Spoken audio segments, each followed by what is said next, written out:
নমস্কার সকলকে, আরো একটা পিকনিক ভিডিও নিয়ে চলে এলাম। দুপুরে চেয়ার টেবিল সব সেট করে সন্ধ্যাবেলা সবাই হাজির। আমার মা এখানে বেগুনি ভাজছে আর মামি ওখান দিয়ে ছেঁকে ছেঁকে তুলছে। বৌদি হাজির হয়ে গেল স্পেশাল চা নিয়ে, সবাইকে স্পেশাল চা দিল, আমাকেও দিল। তারপর আমরা আবার রান্নায় মনোযোগ দিলাম। আমি রান্না করিনি সবাই বলছিল, কিন্তু দেখো আমি রান্না করেছি। এদের তো মনে হয় রান্নার গন্ধেই অর্ধেক পেট ভরে গেছে, আর মনে হয় খেতে হবে না। যাই হোক, আমরা খেয়ে নেবো, অসুবিধা নেই। তো একবার দেখিয়েও দিয়ে কতজন আছে পিকনিকে। এই দেখো এতজন আছে পিকনিকে। এরপর আমরা একটা গেম খেলছি, কিন্তু গেমটা আমি বুঝতে পারছি না। এখানে সব স্ট্যাচু হয়ে দাঁড়িয়ে আছে, নানার ভিলে ভিলে দাঁত দেখিয়ে দিল।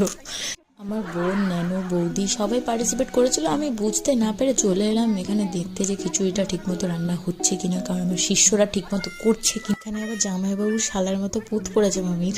চলো একটু বক্সের সেট আপ দেখে আসি। আজ বড় বক্স নেই, আজ ছোট ছোট বক্স, আর সেই বক্সম্যান হচ্ছে আমি। চলো দেখে আসে যাক খিচুড়ি কত দূর। তো খিচুড়ি অলমোস্ট রেডি হয়েই গেছে, আর একটু পরেই আমরা বসে পড়বো, কারণ দেরি আমরা করবো না।